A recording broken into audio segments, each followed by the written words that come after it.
To replace the pantry drawer front in this KitchenAid refrigerator, you will need a small flathead screwdriver.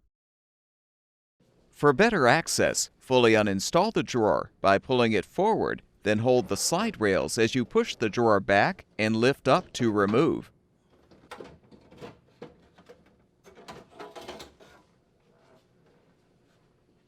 Now use the small flathead screwdriver to release the lower tabs to detach the old drawer front, if still intact.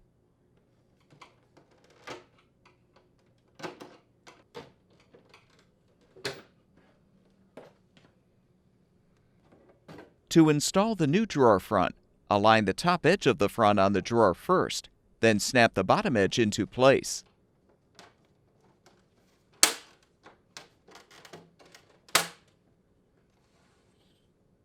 Confirm the slide rails are pulled out, then insert the support bracket tabs into the slots in the side channels of the drawer and push the drawer back in.